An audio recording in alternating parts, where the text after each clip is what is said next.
Evo sem objavila. Hashtag si dala, pa nas vse potegala. Pridna. Jaz sem dala hashtag Sonček, Živjo. hashtag Milanović pa hashtag Hrvaška. Jaz sem vse potekel, sem Jadrovko Kosor blokiral, da ne bo brez veze komentirala. Ja, pametno. Zdaj veš, kako je ljubosumno. Slikaj to. Hashtag avto brez vinjete. Živjo, Dobar dan. kako si? Nimamo veliko časa, da ti predstavim ekipo. Potem pa ti vse razložim. Prideš. Živijo, jaz slikam pa delam hashtage. Dobar dan. That's it. Jaz sem zadolžen za teganje, pa včasih tudi kaj retweetam, če je treba. Good job. Živja. Ajde, Mile, povej, kaj te muči. Pa hoću napraviti profil na Instagramu. A ga nimaš? Res? Da, pa imam samo Facebook, a drugo nemam. Lej, Facebook lahko pozabiš, to je samo za penzioniste. Lahko imaš Twitter, veš? Če se rad prepiraš, seveda. Pa da, volim, kako da ne. Dokaj pa slikaš, se rad? Fotka pa to, ha?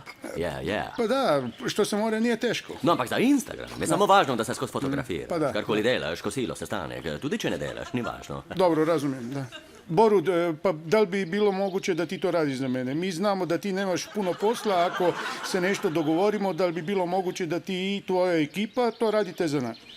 Pa smislit ćemo neki deal, možda nešto arbitraža ili ako volite ići na more, možemo vam srediti neke apartmane u Dalmaciji, samo ti reći. Ja, lahko zrihtate kaj v Dubrovniku, sva letos želela iti s Tanjo. Pa dogovorit ćemo se. Odkar me je Jadranka nategnila, želim imeti vse napisno. Pa ajde Borute, pa kad ćemo napraviti prvi post, a? Je že, ima še 1000 lajkov. Je, evo. Pa bravo Borete, svaka ti čast, evo stvarno.